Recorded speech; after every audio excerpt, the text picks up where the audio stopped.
Nalukis.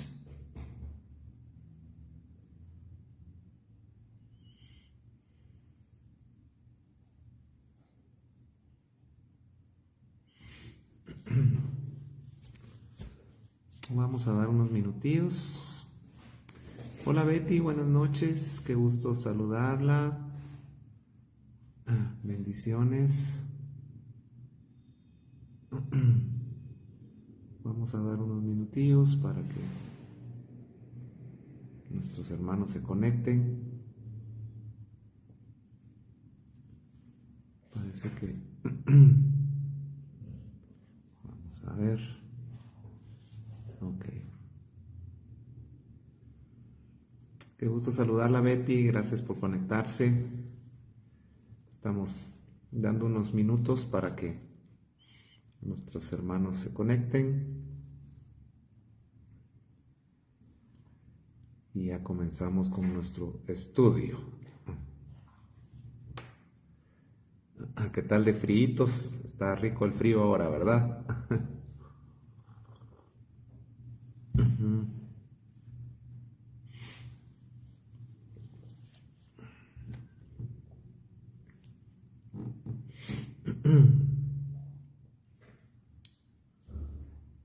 Ya tenemos a alguien más por ahí, pero no me aparece aún quién está por ahí conectado o conectada. Hoy sí está frío por aquí por casa. El tiempo está loco. Vamos a... Puro Santa Claus ahora, ¿verdad, Betty? Ok. Bueno, si quiere, vamos a orar para que no se nos pasen los minutos y ya se conectarán quienes se deban conectar. Hoy estaremos terminando el curso de Santiago y vamos a platicar algo bonito hoy, primero Dios, y vamos a dar la instrucción para el estudio que viene. Cabal, bien ponchaditos. Pero bueno, oremos si quieren, me acompañan. Padre bendito, gracias te damos, Señor, por tu gracia, tu misericordia abundante en nuestra vida. Te pedimos perdón, Señor, por las ofensas que continuamente, Señor, nosotros hacemos, decimos, escuchamos, vemos. Que tu gracia, Señor, sobreabunde en nuestro corazón para poder cada día vivir una vida más agradable a ti, Señor. Bendice a cada uno de mis hermanos que se conectarán esta noche y aquellos que verán esto en diferido también, Señor, que tu bendición les alcance. Danos la gracia para transmitir tu mensaje, Señor, y para que los que están del otro lado puedan escucharlo y recibirlo con gozo. En el nombre de Cristo Jesús. Amén y amén. Muy buenas noches, Janet, buenas noches, Dios te bendiga. Y nuestra hermana Patti Natareno también ya está con nosotros. Muy buenas noches, Patti. Y hay algunos más ahí conectaditos, pero si ustedes no me saludan, no sé quiénes son. Allá a lo lejos veo, pero no logro distinguir quiénes están conectados, así que pónganme un saludito ahí para poder saludarles. Amén. Hoy vamos a terminar nuestro estudio y mis amados, quisiera terminarlo bien y quiero platicar con ustedes hoy un tema que creo nos va a bendecir. Y quiero leer los últimos versículos de esta preciosa epístola de Santiago, desde el versículo 7 hasta el versículo 20. Y dice así: Por tanto, hermanos, tened paciencia hasta la venida del Señor. Mirad cómo el labrador espera el precioso fruto de la tierra, aguardando con paciencia hasta que reciba la lluvia temprana y tardía. Tened también vosotros paciencia y afirmad vuestros corazones, porque la venida del Señor se acerca. Hermanos, no os quejéis unos con otros, para que no seáis condenados. He aquí el juez está delante de la puerta. Hermanos míos, tomad como ejemplo, escuche bien,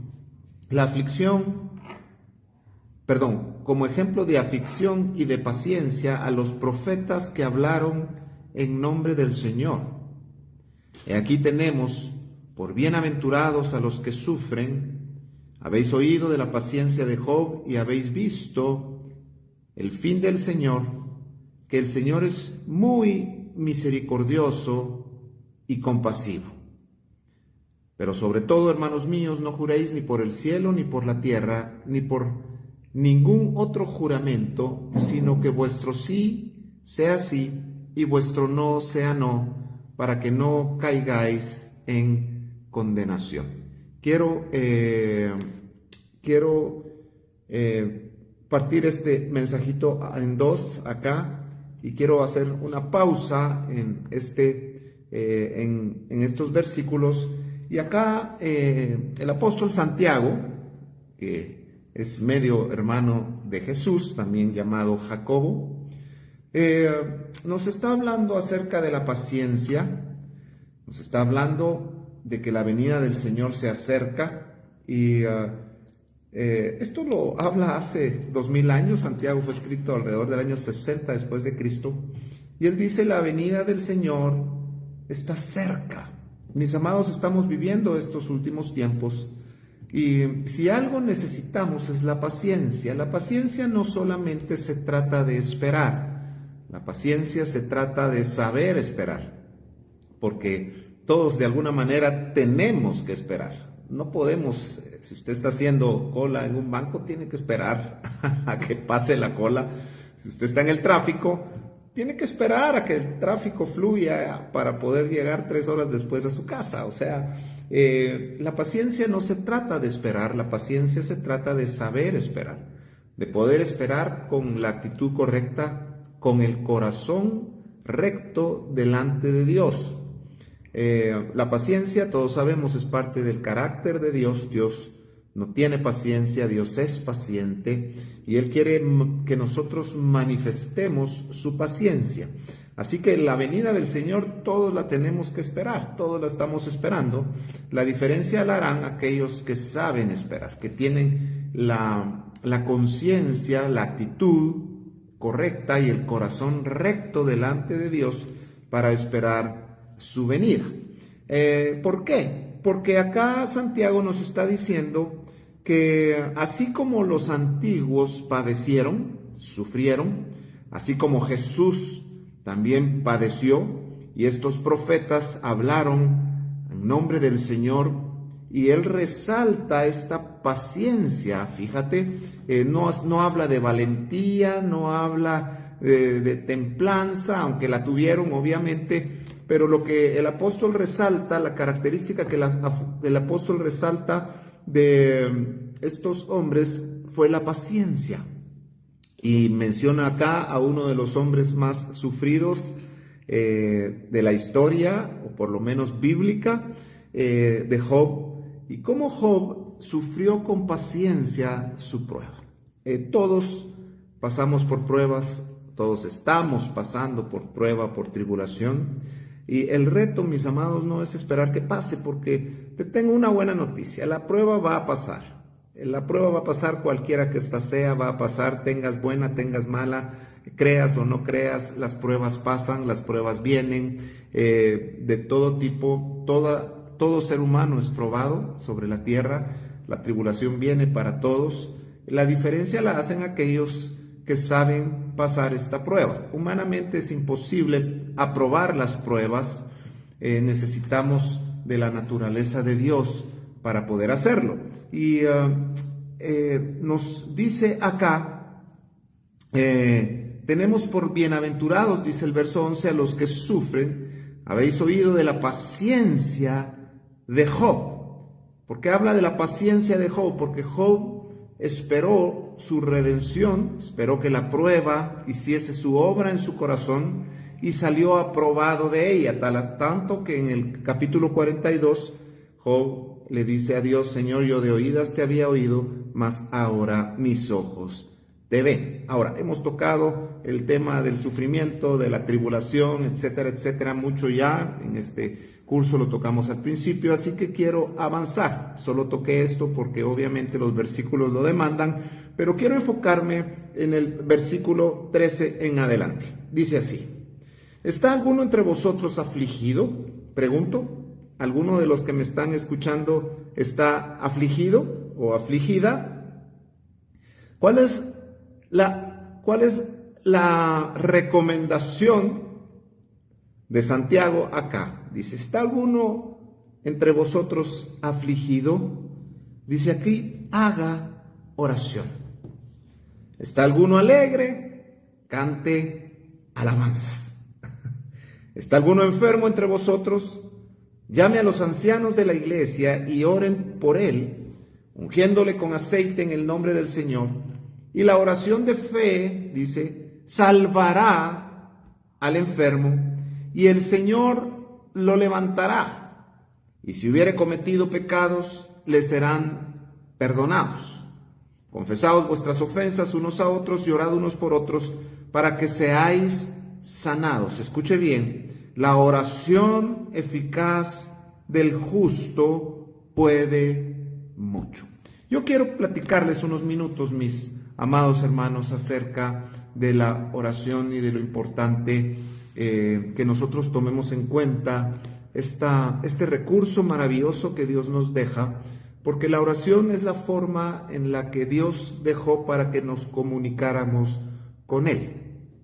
He platicado acerca de la oración en otras ocasiones, pero quiero enfocarlo de una manera diferente en esta noche. Número 1, dice el verso 13: ¿está alguno entre vosotros, dice, afligido? La aflicción es algo que no podemos nosotros controlar, independientemente de la clase de tribulación o de la fuerza de la tempestad que nos golpee, del tipo de enfermedad o de lo que sea que estamos viviendo. Lo que va a producir naturalmente en el corazón del ser humano es aflicción. Todos conocemos la aflicción, tal vez nos cuesta un poco definirla, pero todos sabemos cuándo estamos afligidos. A veces nos afligimos por cosas vanas, pero a veces nos afligimos por cosas que según nuestras propias fuerzas y nuestra capacidad no tienen solución. Y acá dice el Señor y nos dice: si tú estás afligido, ora, clama. Dice Jeremías, se me fue el versículo: clama a mí y yo te responderé, dice la palabra. Clama a mí y yo te responderé y te mostraré cosas grandes y ocultas que tú no conoces. Cuando nosotros estamos en aflicción, mis amados, a quien debemos acudir es a Dios. No importa la aflicción, no importa si es nivel 1 o nivel 200, la respuesta de Dios viene, escúcheme bien, cuando nosotros oramos. La respuesta de Dios viene cuando nosotros oramos. Ahora, yo quiero tomar como referente a nuestro Señor Jesucristo, porque obviamente Él es nuestro ejemplo. Vemos en la Biblia a todos los hombres de fe que ellos practicaron la oración. Desde el principio vemos un Abraham que él oraba, un Moisés que él oraba, vemos a los patriarcas que oraban, a los profetas continuamente oraban. Y sabe que es un dato interesante, que aún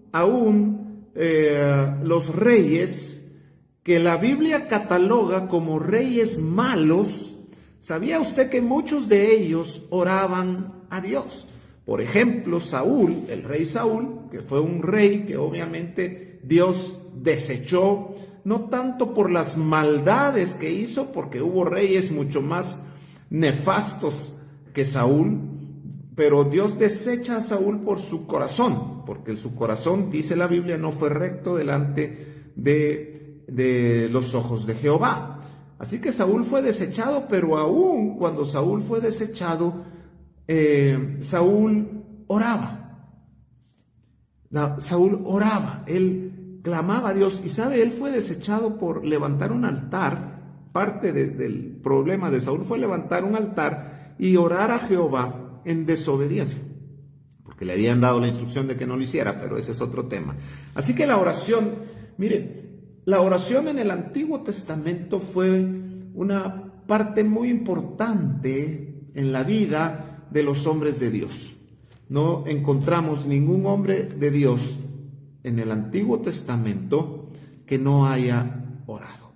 Y vemos que cuando ellos oraban, Dios respondía.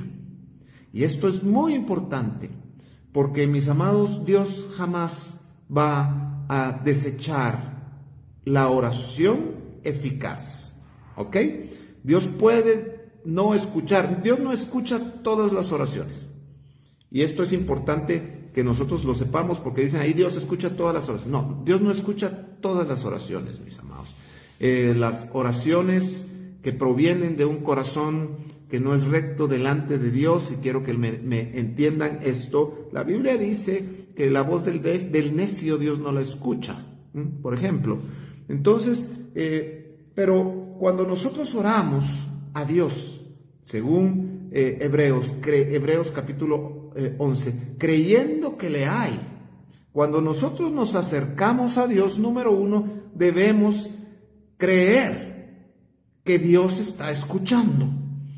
Y le voy a decir por qué estoy recalcando esto, porque pareciera algo obvio, ¿verdad? Los cristianos sabemos que Dios nos oye, pero si nosotros tuviésemos la convicción, y quiero que examines tu corazón, si nosotros tuviésemos la convicción de que Dios nos está escuchando, oraríamos más, mis amados. Quiero hacer esta pregunta: ¿cuántos de las que me están escuchando y de los que me están escuchando les cuesta orar? Cuesta orar. ¿Sabe por qué nos cuesta tanto orar? Porque hay una lucha interna entre nuestra vieja naturaleza y la nueva naturaleza, y la vieja naturaleza nos está continuamente tratando de convencer que estamos perdiendo el tiempo, que Dios no escucha, que Dios está lejos, o a causa de nuestra rebeldía o desobediencia, ¿verdad? A veces no andamos muy bien, pensamos como que Dios va a desecharnos en oración. Y Dios escucha la oración de sus hijos. Y cuando tú oras, dice la Biblia, debes creer que le hay. Ese es el secreto. Y que Él es galardonador, dice Hebreos 11:6, de todo aquel que diligentemente le busca. ¿A quién galardona Dios? No al que le busca eventualmente. Dios galardona al que le busca con diligencia. Nosotros debiéramos practicar continuamente la oración. Debiera ser parte de nuestro pan diario, mis amados. Claro, hay muchos tipos de oración. Hay muchas formas en las que nosotros podemos orar. Yo estoy seguro que la mayoría de los y de las que me están escuchando, pues gran parte de nuestro día pasamos en un diálogo interno con Dios. Dime si no estoy yo en lo cierto, que tal vez tú vas manejando y de repente se te viene la cara de tu hijo, de tu hija, o del problema que tienes, o de lo que sea, y tú empiezas ahí en tu interior a orarle a Dios. Señor, guarda a mis hijos, ¿verdad? Yo a veces voy en el carro y de repente veo un accidente. Lo primero que uno hace cuando hay tráfico, ¿verdad? Y si es ruta hacia casa, ¿verdad? El corazón nos empieza a palpitar y entonces empezamos, Señor, guarda a mis hijos porque vienen en camino, ¿verdad? Es una forma de orar y lo hacemos, pero tenemos que tener cuidado de no hacerlo de una forma religiosa. Como por ejemplo, le quiero decir algo, la oración cuando nosotros vamos a comer. Es muy, estamos cayendo en una frontera religiosa en donde oramos porque tenemos que orar antes de comer. Pero a veces son oraciones, o casi siempre son oraciones ya repetitivas y aprendidas, ¿verdad? Y Dios lo que busca cuando nosotros oramos no es tanto saber lo que nos pasa o lo que sentimos, porque eso ya Dios lo sabe aunque tú no ores. Eso ya lo sabe Dios. Aunque tú no ores, Dios ya sabe qué sientes, qué te pasa, qué necesitas. Dios conoce, dice Mateo capítulo 6, nuestra necesidad aún antes de que nosotros lo pidamos. Así que nosotros no oramos para que Dios se entere de lo que nos está pasando, mis amados. Nosotros acudimos a la oración para principalmente nosotros saber cuál es la voluntad de Dios al respecto de lo que, miren que nos salen estas gentes, al respecto de lo que nos está aconteciendo. ¿Ok? Se lo voy a repetir. Nosotros no oramos para que Dios se entere, porque Dios ya lo sabe. Nosotros oramos para poder escuchar su voz y saber lo que Dios necesita que nosotros sepamos. La oración, mis amados, buenas noches a todos los que se están añadiendo, sean bienvenidos. La oración es un arma poderosa. Yo quiero que usted me acompañe a Efesios capítulo 6. Efesios capítulo 6. La oración es un arma poderosa. Puede apuntar ahí como punto número 1. La oración es un arma poderosa. Dice Efesios capítulo 6, hablando de la armadura de Dios, dice así. No le voy a leer desde el principio, le voy a leer desde el verso 13. Por tanto, dice, tomad toda la armadura de Dios para que podáis resistir en el día malo y habiendo acabado todo, estar firmes. Estad pues firmes, y nos empieza a describir la armadura. Parte número 1 de la armadura, ceñidos vuestros lomos con la verdad. Número 2, vestidos con la coraza de justicia. Número 3, calzados los pies con el apresto del evangelio de la paz. Número 4, sobre todo, tomad el escudo de la fe, con que podáis apagar todos los dardos de fuego del maligno. Quiero hacer un paréntesis acá. ¿Para qué es la fe? Esta arma poderosa que es la fe. Dice, sobre todo, tomad el escudo de la fe. ¿Para qué es un escudo? Para protegernos, mis amados. Un escudo es para protegernos.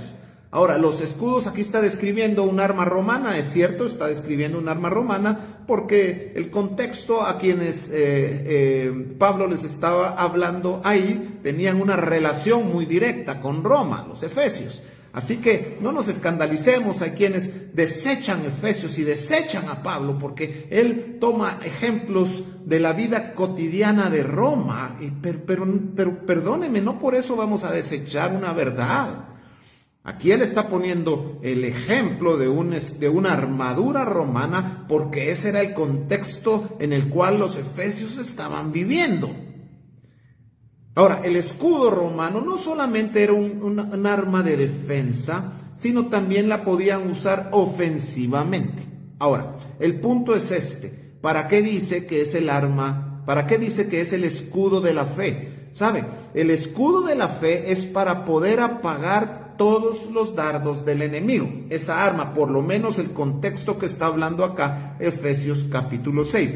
No está hablando de la fe para recibir un milagro, de la fe para orar, para pedirle a Dios una petición. Aquí está diciendo, la fe te va a servir para que todo dardo que venga del enemigo es un escudo que te va a guardar y te va a cubrir tu ser integral, para que todo dardo que el enemigo te lance sea apagado. Así que debemos nosotros aprender a usar la fe, mis amados. No uses la fe solo para pedir. La fe también es un arma poderosa que nos guarda, que nos cubre. en el cual detrás de ese escudo nosotros vamos a estar seguros. Ahora, verso 17. Y tomad, dice, el yelmo de la salvación y la espada del Espíritu, que es la palabra de Dios. Ahora, la espada sí es un arma ofensiva. Claro que también es defensiva, ¿verdad? Porque con la espada también te defiendes, pero con la espada también ofendes, también atacas, también es un arma ofensiva. Y la palabra de Dios, mis amados, es eso. La palabra de Dios no solamente es para que nosotros nos cubramos, sino también para que nosotros seamos ofensivos, porque a veces es necesario ser ofensivo. No estoy hablando de una ofensa, ¿verdad? De hablar ofensivamente. Estoy hablando de ofender al enemigo, ser ofensivos y atacar también nosotros, porque nos hemos vuelto muy pasivos. Y la palabra de Dios también nos sirve, mis amados, para que nosotros podamos atacar, ¿ok? Es importante. Hay ocasiones en donde no tenemos que esperar sentados. Hay ocasiones en donde Dios dice, levántate, usa la palabra y pelea, ¿verdad? Ok. Dice, y la espada del Espíritu, que es la palabra de Dios. Verso 18. Orando en todo tiempo. Escuche bien. Orando en todo tiempo con toda oración. Escuche bien. Orando en todo tiempo, ¿con qué? Con toda oración. O sea que hay varias formas de orar. Pero nosotros nos quedamos con la armadura de la espada del Espíritu, que es la palabra. Ahora, regreso a la espada del Espíritu. ¿La espada de quién es? ¿Quién usa la espada? Mira, ¿cómo te lo explico? La espada no la uso yo, la espada es del Espíritu. Y Él usa esa espada a través de mí. No soy yo el que uso a mi antojo la palabra.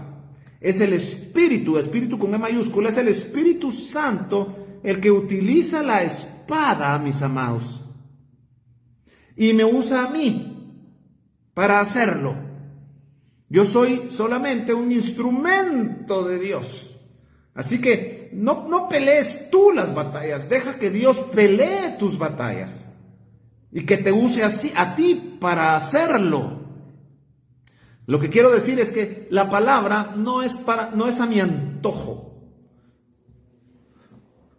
No puedo estar yo usando la palabra para mi beneficio personal, almático, para satisfacer mis deseos. La palabra la usa el Espíritu para manifestar la voluntad de Dios. ¿Está conmigo? Y después de la palabra, el verso 18 nos da la última arma. Dice la oración. La oración es un arma.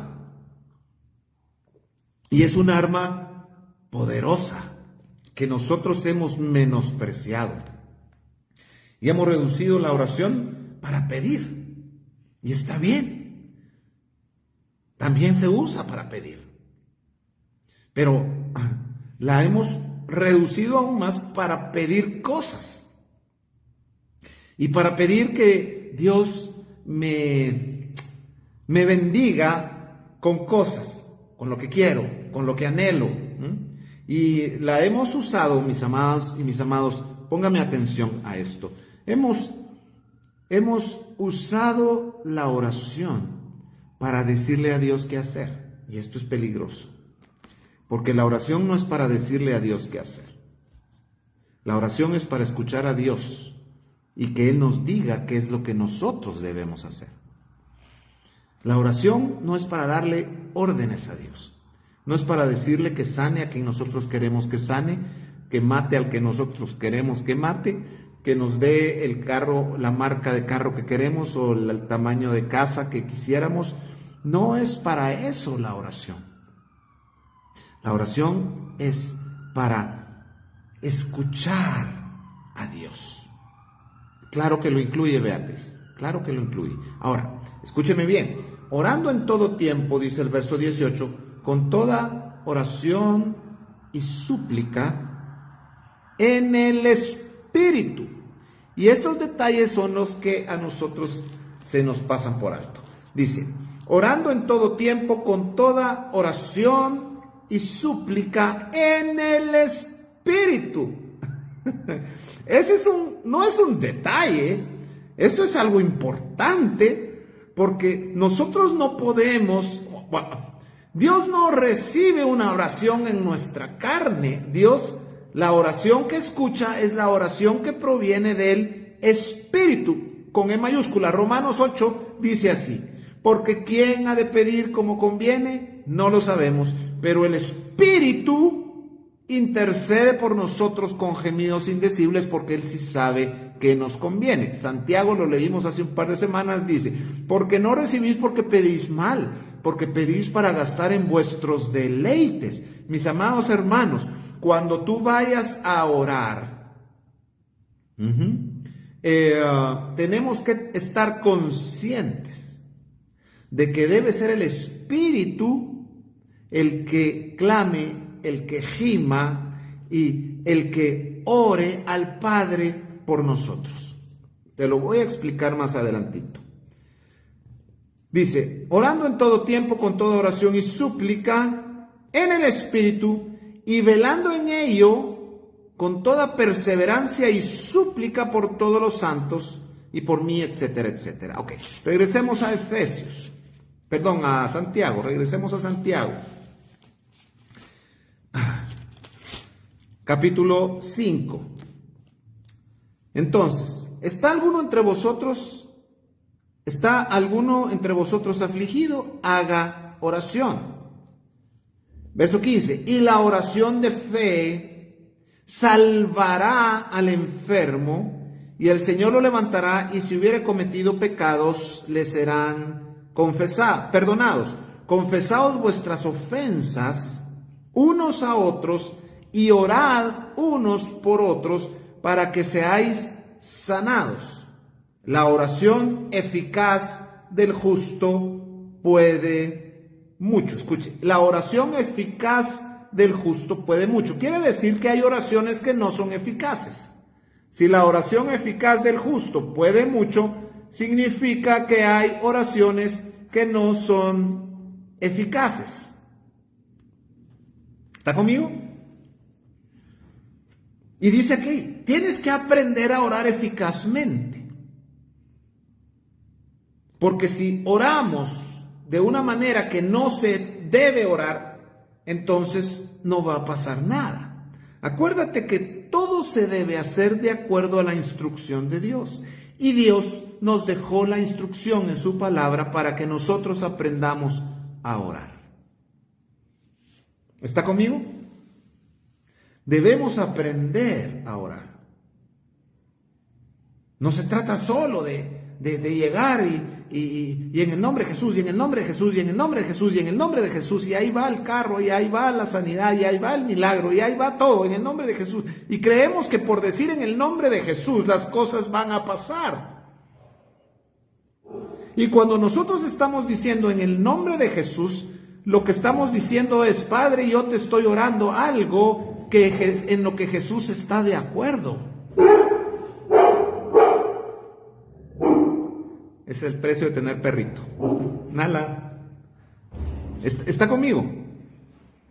Cuando nosotros oramos en el nombre de Jesús, tácitamente, estamos diciendo, Padre, Jesús está de acuerdo con esto que yo te estoy hablando. Porque si no, estamos tomando el nombre de Jesús en vano. Así que hay que aprender a orar eficazmente. Y voy a tomar unos minutos para decirte rápidamente cómo podemos hacerlo. Y el verso 17 nos dice así. Y Elías era hombre sujeto a pasiones semejantes a las nuestras. Pareciera como que Dios cambió el tema, pero no. Aquí nos está dando esperanza. Porque pareciera como que entonces la oración eficaz está limitada a hombres perfectos. que ya no pecan, que ya no tienen carne, que ya, ¿verdad? Pero no, dice, pero hubo un hombre que oró fervientemente para que no lloviera y no llovió. Y este hombre tiene un nombre y se llama Elías. Y este profeta Elías era un hombre que estaba sujeto a pasiones como nosotros. O sea, nos compara con Elías al decir, ok, Elías no era un superhombre. Elías era un hombre sujeto a pasiones como nosotros. Y este hombre que oró, su oración fue tan ferviente que cesó de llover por 3 años. Ahora, yo puedo ponerle toda mi intención, escúcheme bien, yo puedo ponerle toda mi intención, yo puedo ponerle toda mi fe, y tratar de estar convencido, y hablarlo, y orar todo el tiempo, y 3, 4 veces diarias, por 6 meses, o por lo que usted quiera, y estar declarándolo constantemente y hablándolo constantemente hasta que yo me convenza de que no va a llover. Perdónenme, va a llover. Porque Dios, escúchenme bien, porque Dios jamás se sujeta a mi voluntad, por mucha fe que yo le imprima. Dios no se sujeta a la voluntad de un ser humano. La fe no es, lo digo siempre, la fe no es más poderosa que Dios. ¿Por qué la oración de Elías tuvo efecto? Porque fue una oración eficaz. ¿Y por qué fue una oración eficaz? Porque Elías oró lo que Dios le dijo que orara. ¡Guay! Mire, este es el secreto. Dios le dijo, Elías, ora para que no llueva. Tan fácil como eso. Entonces vino Elías y agarró esa palabra de Dios y la empezó a orar. Pero no fue antojo de Elías que no lloviera.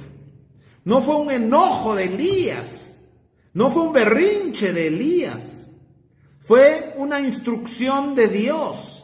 Y Dios usó a Elías, escúcheme bien, Dios usó a Elías como instrumento para manifestar su voluntad. ¿Está conmigo?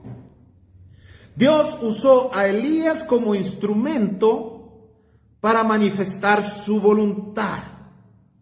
¿Cuál era la voluntad de Dios? Que no lloviera por 3 años. Ahora, Elías recibe la instrucción y a eso se le llama fe, porque Romanos 10:16 dice, porque la fe viene por el oír y el oír por la palabra. Tú no puedes tener fe si no has oído a Dios. Escúchame, y esto es importante. Tú no puedes tener fe si no has escuchado a Dios. O sea, esas declaraciones que nosotros hacemos, ¿verdad? Yo voy a pedir con fe que Dios me dé mi carro. Si Dios no te ha dicho que te quiere dar un carro, por mucho que lo pidas. La fe viene por el oír y el oír viene por la palabra. Así que, mis amados, la única manera de que nosotros podamos orar con fe es porque ya hemos oído a Dios. Si no, no. La única manera de que la fe viene es por escuchar a Dios. Y no solo escuchar a Dios, sino que hablar lo que Dios habló. Entonces Dios le dijo a Elías, ora para que no llueva. Y Elías oró para que no lloviera y no llovió. A los 3 años, Dios le dice a Elías, ya es tiempo que vuelva a llover. Estoy parafraseando Reyes, ¿verdad? Ya es tiempo que vuelva a llover. Ora. Y entonces Elías, dice la Biblia, que se fue con su siervo y se inclinó a tierra y se encuclilló y metió su cabeza entre sus piernas, dice el original, y esa era la forma en que las mujeres hebreas parían hijos. Se encuclillaban, metían la cabeza entre las piernas y así daban a luz. Y eso fue exactamente lo que Elías hizo. Metió su cabeza. Lastimosamente yo no podría hacer esa oración porque a duras penas la cabeza me llega a los hombros. Mucho menos la voy a poder meter abajo de las canillas, ¿verdad? Ya no puedo. Ya la panza no me deja. Ya no puedo, ¿verdad? Pero Elías lo pudo hacer. Metió, se puso, mire, literalmente Elías parió esa lluvia y empezó a llover. Pero no por voluntad de Elías, sino por voluntad de Dios. Dios solo usó a Elías como un instrumento para manifestar su voluntad. Y se lo quiero repetir. Dios usó a Elías para manifestar su voluntad. Dios usó a Abraham para manifestar su voluntad. Dios usó a todos los profetas para manifestar su voluntad. Dios usó al apóstol Pablo para manifestar su voluntad. Dios usó a Jesús para manifestar su voluntad. Dios te quiere usar a ti para manifestar su voluntad. Pero ¿cómo vas a conocer su voluntad si no has escuchado cuál es su voluntad? Hay muchas formas de escuchar a Dios. Esta es una de ellas, ¿verdad? Leyendo su palabra.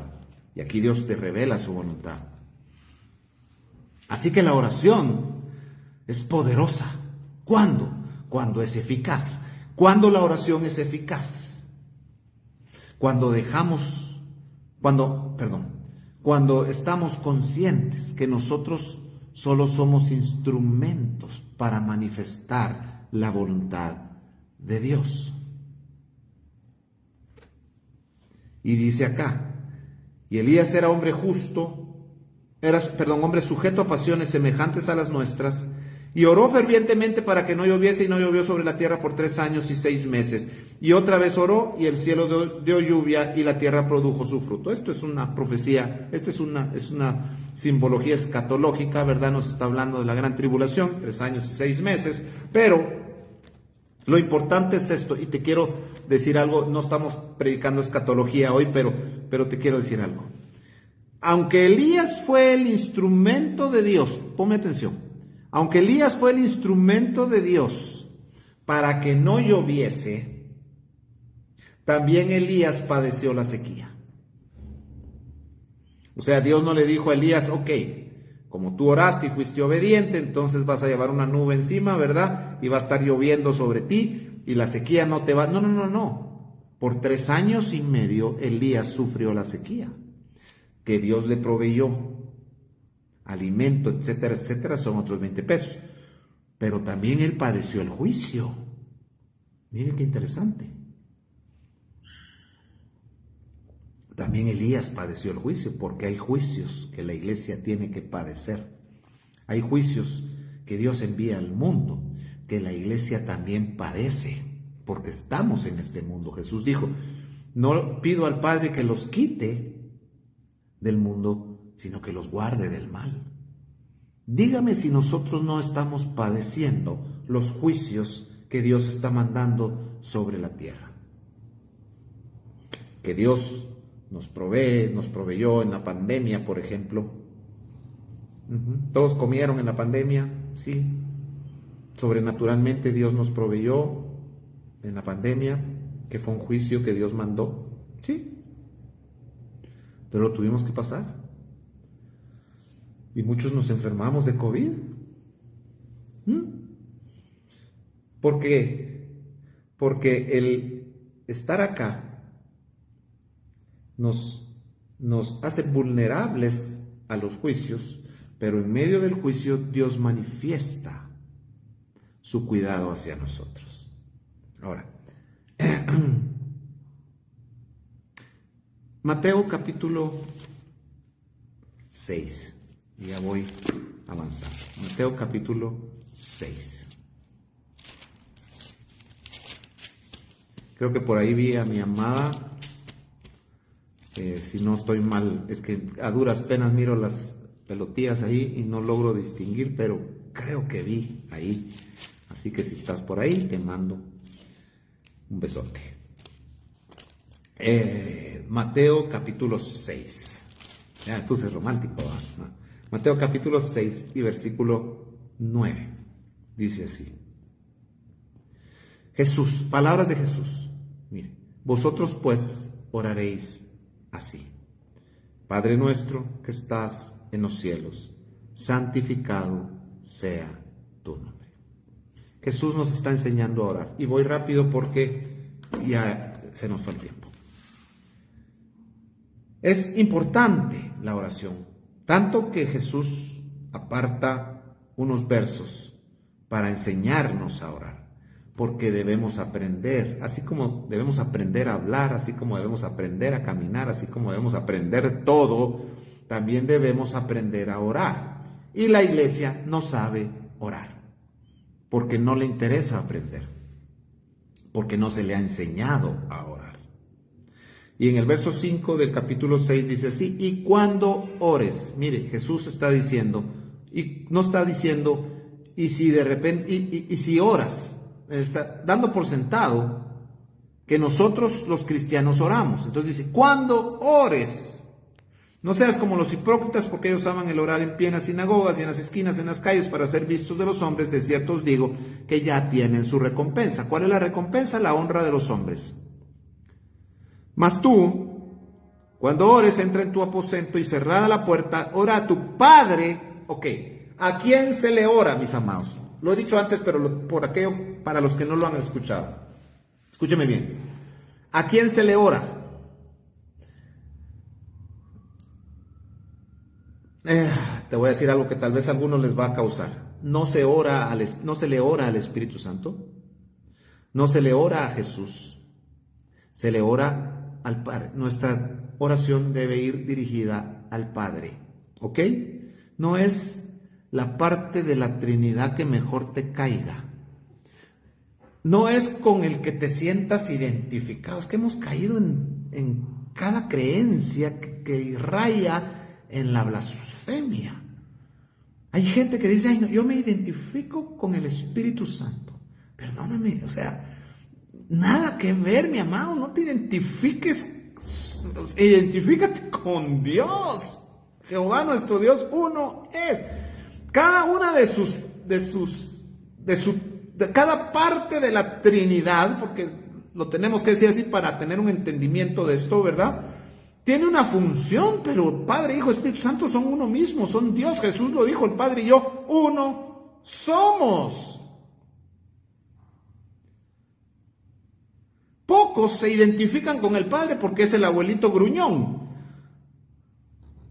Y hay gente que dice, ay, no, yo, mis amores son con el Espíritu Santo.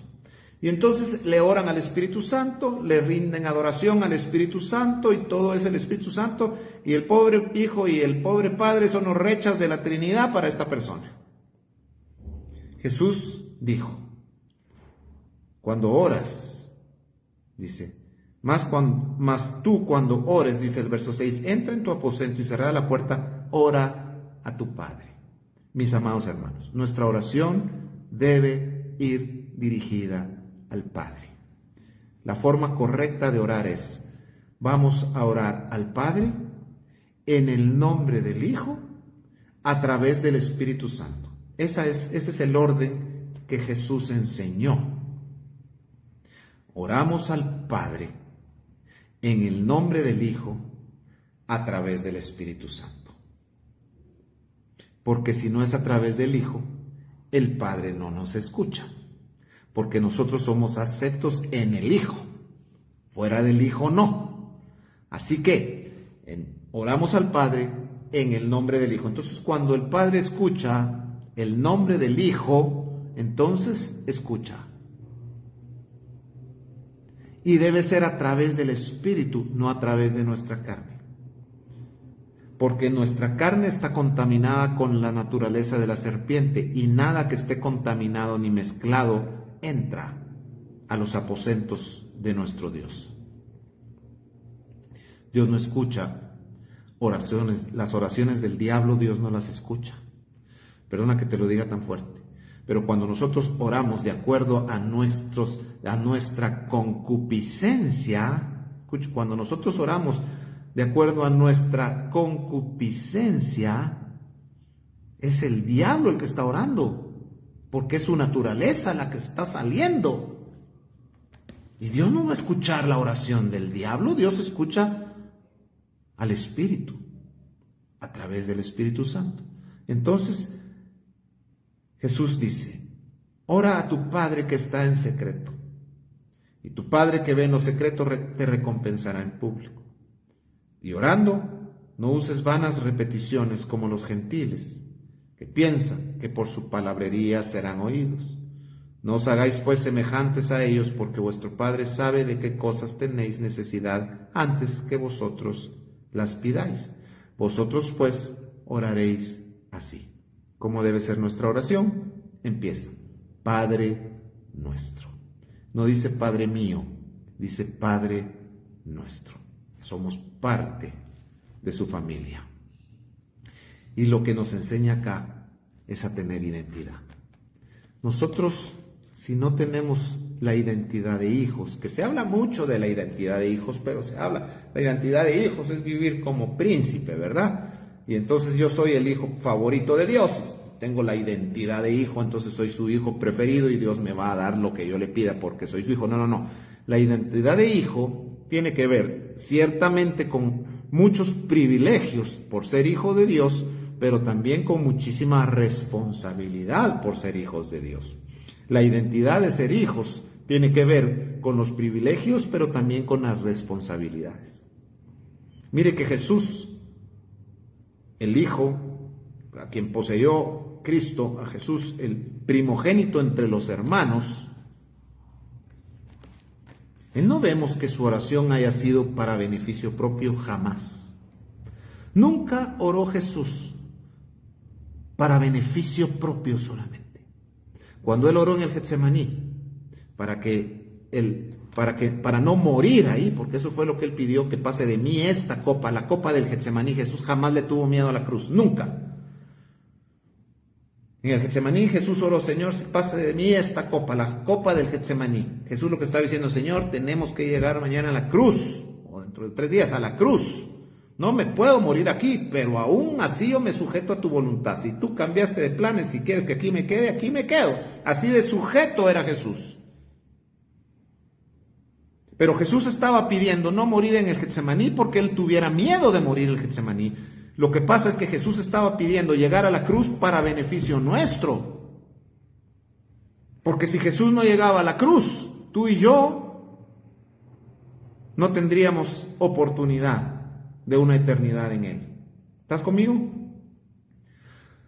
La oración eficaz, escúchame bien, la oración eficaz es esa oración que no tiene nada de egoísmo.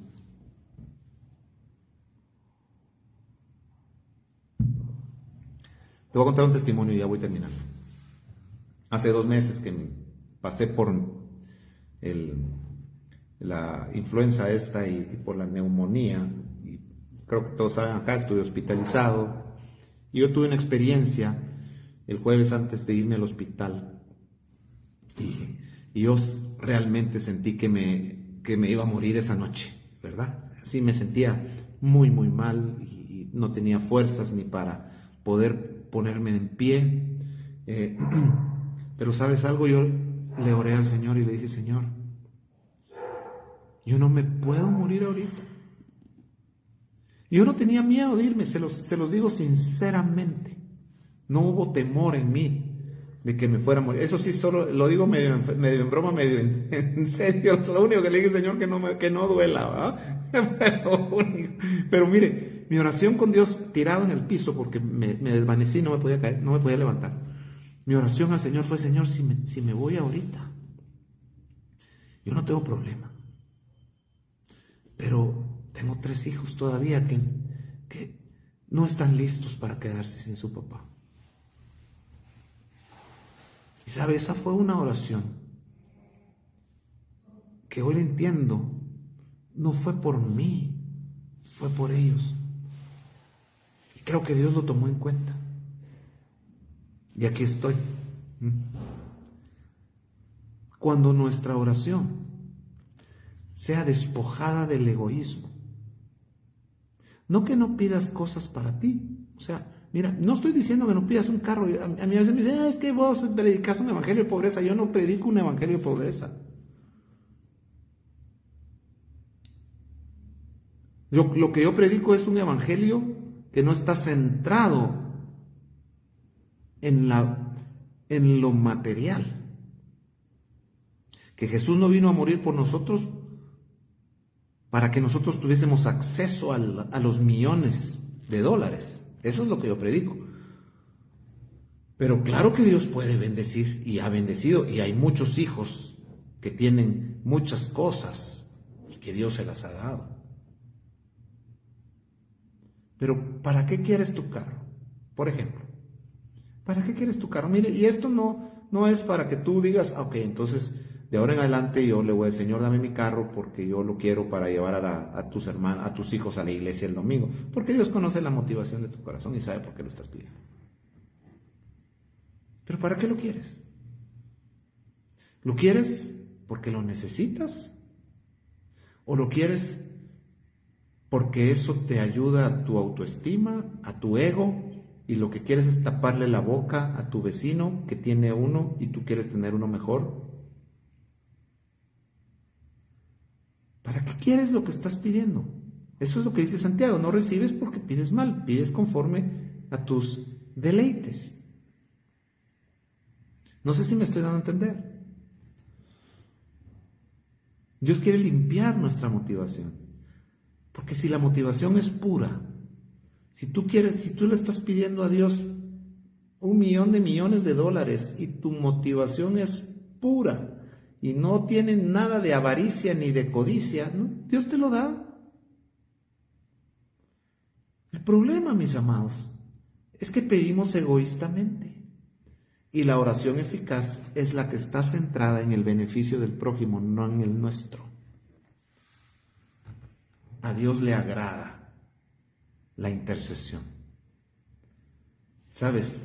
Es una de las verdades del altar del incienso que estaba en la entrada, antecitos de entrar al lugar santísimo. Claro, Marito, claro que sí. Es que mira, yo no estoy diciendo que no pidamos cosas.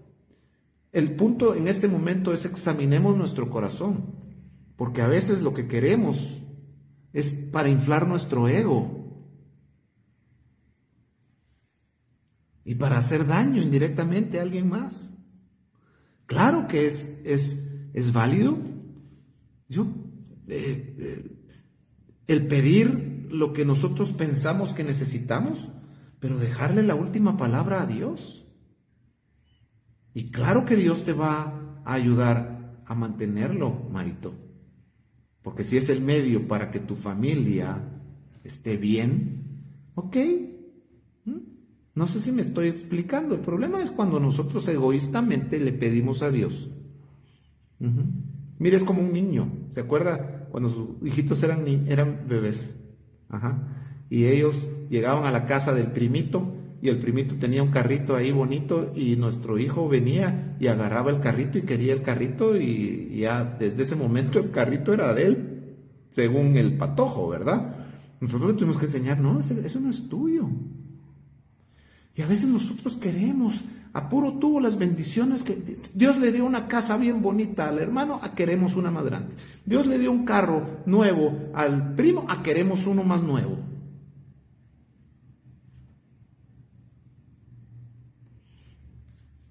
La oración eficaz, número 1, es aquella que proviene del Espíritu, de la voluntad de Dios. Número 2, aquella que está ajena al egoísmo. Hágase tu voluntad, sigue diciendo. Como en el cielo, así también en la tierra. Dios te bendiga, Marito. Un fuerte abrazo. Así también en la tierra. ¿Cómo se hace la voluntad de Dios en el cielo? ¿Sabe cómo se hace? Se hace. La voluntad de Dios en el cielo se hace. Y dice que aquí en la tierra se haga tu voluntad como se hace en el cielo. ¿Cómo se hace en el cielo? Se hace, no se discute, no se negocia. He estado estudiando el tema de la negociación porque nos han enseñado a negociar con Dios. Dios no negocia. Dios no negocia con nadie, mis amados.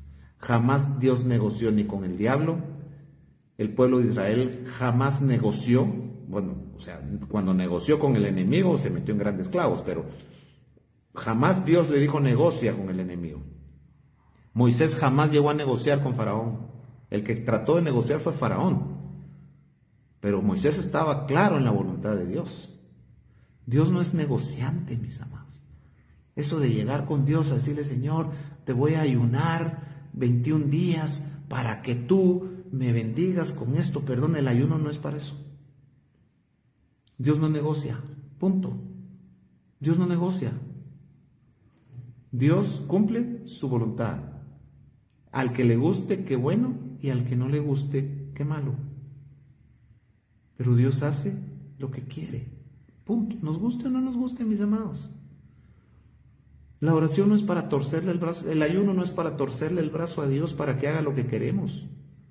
Las disciplinas espirituales no son para ganar. Mire, es que tenés que ganarte el favor de Dios. ¿Dónde dice en la Biblia, mis amados, si el favor de Dios nos lo ganamos cuando Cristo murió en la cruz del Calvario? Somos aceptos en el amado a través de Cristo.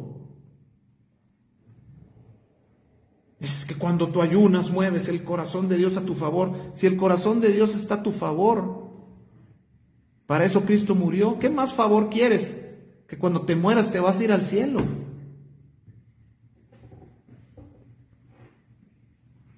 Tenemos que cambiar un montón de conceptos. Y cuando entendamos que la oración no es para mover el corazón de Dios, la oración en todo caso es para mover nuestro corazón a favor de Dios. Porque el que está en el lugar equivocado es mi corazón, no el de Dios. Decir mi oración mueve el corazón de Dios a mi favor significa que el corazón de Dios estaba en un lugar equivocado. Jamás el corazón de Dios va a estar en un lugar equivocado. El corazón que está en un lugar equivocado seguramente es el mío.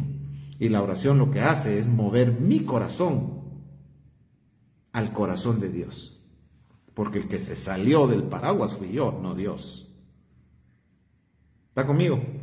Se me acabó el tiempo. Termino con esto. La oración es el medio, el recurso que Dios dejó para que nos comuniquemos con Él. Esta forma de comunicarse con Él es la que Dios ha usado siempre y no la va a cambiar. Los antiguos oraban, los profetas oraban, Jesús oraba y nos enseñó que la oración es una herramienta indispensable para conocer su voluntad para nuestras vidas. Te bendigo, muchísimas gracias por haberte conectado. Estamos terminando acá nuestro estudio de la Epístola a Santiago. Vamos a comenzar nuevo estudio en enero.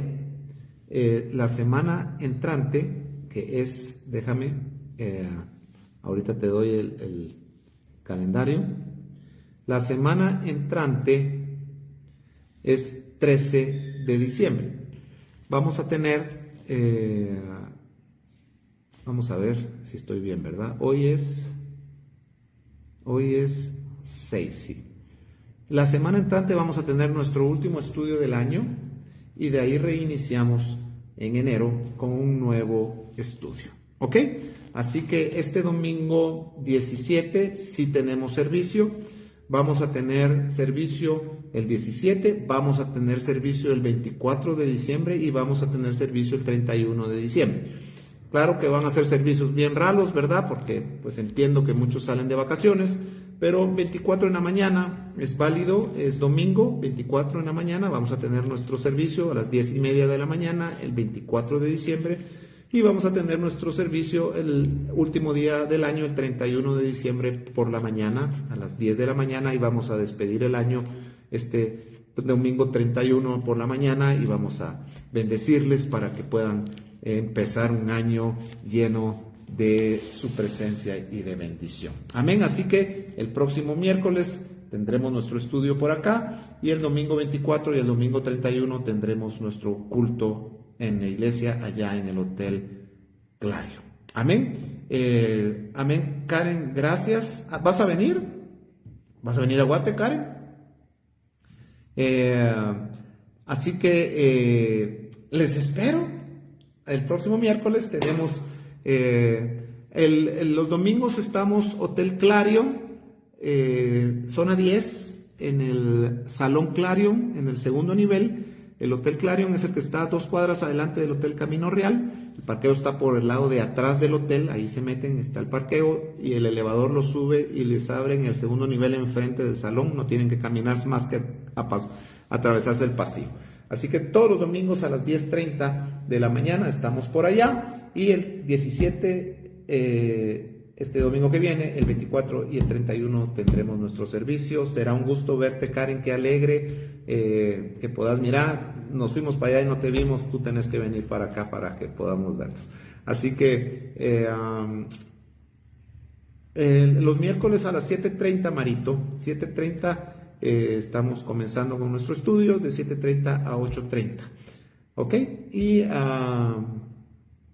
no hay más. Así que buenas noches, que Dios los bendiga. Les amo mucho y que tengan una linda segunda mitad de semana. Les encargo sus oraciones para que el Señor nos pueda sostener en paz. Amén. Dios los bendiga. Un fuerte abrazo.